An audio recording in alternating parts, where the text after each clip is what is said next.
I challenged you to have the courage to be a Christian. To not be afraid to tell people about the Jesus Christ that has so influenced our lives and our hearts.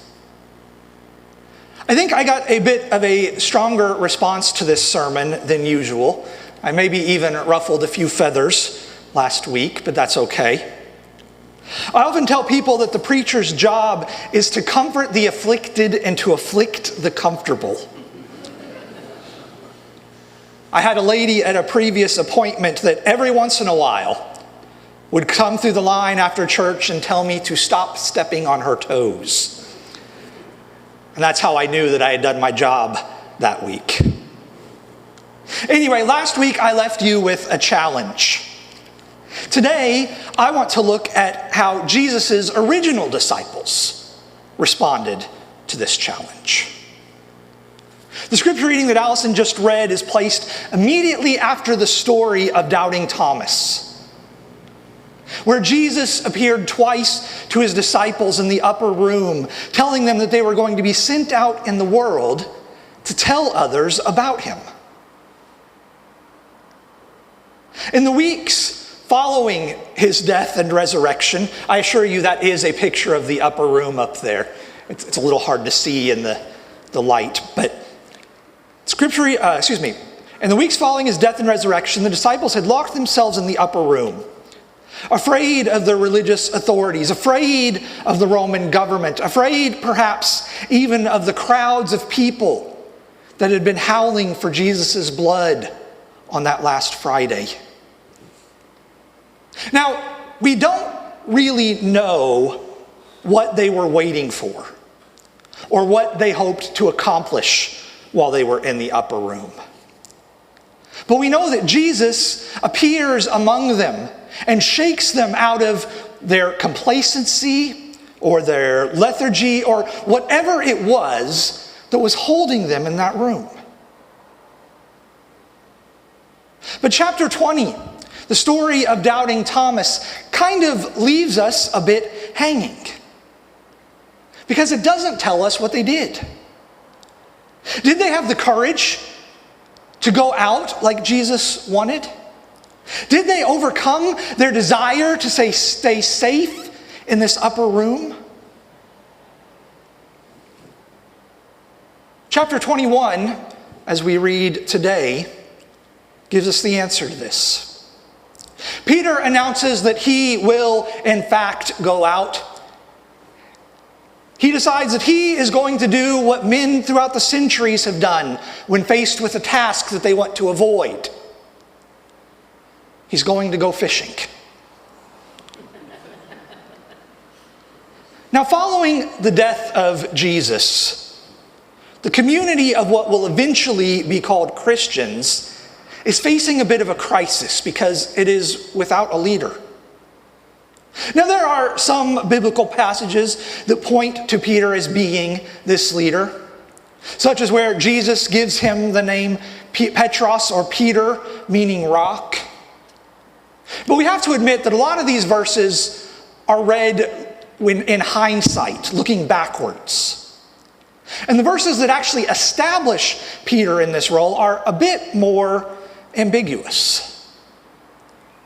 As we read the Gospels, we see that Peter was more portrayed as a potential leader than an heir apparent. So this morning, we're going to look at Peter's CV, if you will. His qualifications. What he brings to the table that made him worthy or able to lead the early church. And we're going to look at which of these qualities we can emulate as we are both serving and leading today. So the first item on Peter's CV is ability. Does Peter possess the ability to hear and follow Jesus' directions? Now, almost immediately in this chapter, we see that this story of fishing is perhaps not a great promoter of Peter's abilities. After all, given what we know about Peter, that he was a fisherman before Jesus recruited him, you'd think that his fishing ability could be taken for granted. And yet here, this story shows the exact opposite. This passage seems to highlight nothing but failure. It says that that entire night while they were out in the boat, this group of largely professional fishermen caught nothing. Instead, this story demonstrates a different ability. That to hear and follow Jesus' instructions. Now the scripture says that whenever they first see Jesus standing on the shore, giving them instructions, it says that they don't recognize him. They don't realize that this is Jesus talking to them. And yet, something inside of Peter seems to tell him that this is someone that's worth listening to. A month or so back, I was talking about angels, and I talked about the possibility that all of us have fulfilled the role of angel in someone's life. Today, I want to humbly submit there's a possibility that at one time or another, all of us have spoken for God to someone in need in our life. Now, in this story this morning, the person speaking actually was God. This was Jesus himself. But the disciples didn't know that when they followed his directions. They just understood that perhaps this stranger had some wisdom or some insight that they themselves did not. Perhaps the same has been true for us sometime in our lives.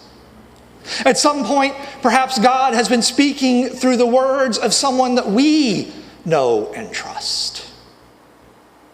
Or maybe even the words of a stranger. Now, Peter, as a lifelong fisherman, didn't have to follow these instructions. He could have kept to his own pride or submitted to his own pride. He could have kept going the way that he wanted in his fishing, or maybe to despair and to give up and to row the boat to the shore. And yet he didn't. He listened to the words of a stranger, which turned out to be the words of his Lord. The second item on Peter's CV is integrity. Will Peter follow Jesus and fulfill his promise to lay down his life for him? Now, one of the proofs that is often offered up for the authenticity of the Gospels is that the authors are willing to portray themselves in what is not always the best light. In other words, they're willing to be brutally honest about the mistakes that they made while following Jesus. The times that they didn't understand. The times that they angered him. The times that they appeared downright thick. After all, if you were going to try to convince people to follow this new movement or this new religion that you were a part of, would you let them see so many of your own faults? Probably not. Instead, you'd want to convince them that they were following someone who knew what they were doing, someone who inspired confidence. And yet we see again and again throughout the Gospels that the Gospel writers were honest, sometimes even brutally so, about their own faults. One of the most glaring of these that we see anywhere in the Gospels is Peter's denial of Jesus. Now, just to review, on the night that he had been captured by the Romans, night that Jesus had been captured by the Romans, Peter was gathered with some other bystanders in the courtyard of the high priest, waiting for news or even rumor about what is going to happen. And while they're gathered around this fire, a woman recognizes him and asks him that he is one of Jesus' followers. And Peter, being afraid for his own life, denies this fact. He's confronted again and denies it. And a third time.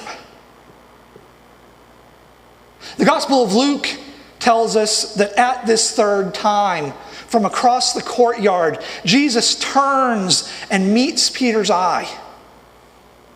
And in that moment, Peter remembers that just earlier that day, Jesus had predicted Peter's denial. And Peter, in all of his zeal and his cockiness, assures Jesus that this could never possibly happen. Here in John's Gospel, we hear from Jesus himself that Peter will indeed fulfill this promise. 3 times he asks Peter if he loves him. 3 times echoing the denials in the courtyard. Peter must have eventually recognized this and what it meant. That he will be taken where he does not wish to go, the gospel says. Meaning that he will be called to live up to the promise that he failed at in the courtyard. To give his life to glorify God. Now, for the community first reading these words, the point was not Peter's death.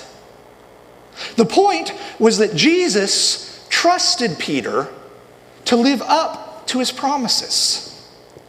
And if he could be trusted to live up to this biggest promise, then he could be trusted to keep all the smaller ones as well. In short, this is Jesus vouching for Peter's integrity. At a time when the other disciples must have still wondered about Jesus or about Peter's denials, when word or rumor of that was perhaps spreading through the early church, this was Jesus saying that he loves and trusts Peter to be the one to carry on the church. Now, as I said last week, it's highly unlikely that we will ever be called upon to give our lives for God. We thankfully live in an age and a society where that is just not likely to happen.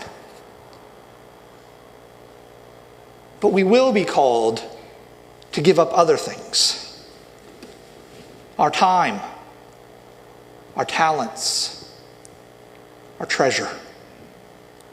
All things that we hold dear, all things that we want to hoard for ourselves, just as Peter did with his life. But all things that God has given us, and by extension, all things that belong to God. Part of the promise that we make as Christians, and especially as church members, is being willing to give up these things. And just as the question was, can Peter be trusted to keep his word? Can we be trusted to keep ours? The final item on Peter's CV is benevolence. Will Peter do this for Jesus' sake and by extension the benefit of Christians?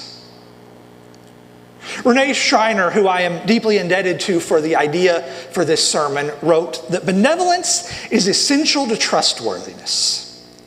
Someone may be able and willing to do something and even actually do it, but knowing why reveals interests and values. Benevolence reflects an alignment of interests and values.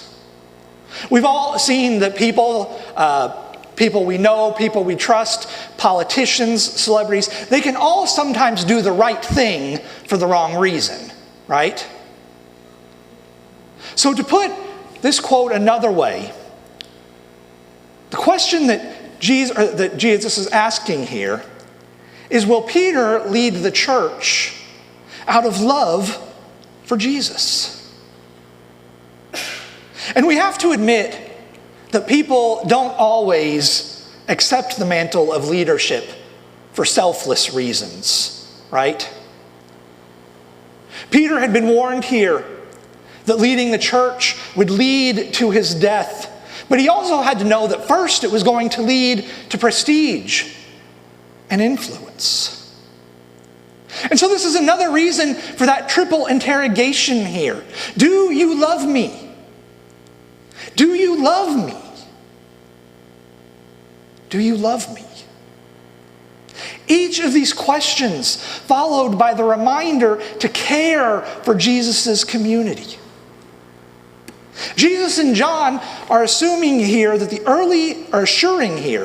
early hearers of this gospel that Peter does in fact love Jesus enough to put aside his own self-interest, even being willing to be put to death to take care of them. We all acknowledge that the work that God has given us is not always fun. No matter how much we love our jobs or our roles, they're sometimes difficult. Please don't tell any other preachers I said this, but there are weeks that even clergy are just here for the paycheck. But there are other times, hopefully most times, we're here because God has called us to be. And God doesn't just call preachers and ministers. He calls stewards, Sunday school teachers, secretaries, property committees.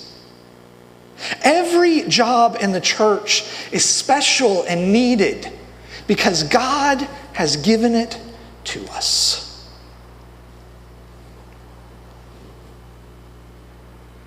In conclusion, I think Peter's CV holds up pretty well. He wasn't necessarily the perfect person to lead the early church. Maybe he wasn't even the best person to lead. But he was the person that God chose. And he stepped up. He responded. Can we do any less?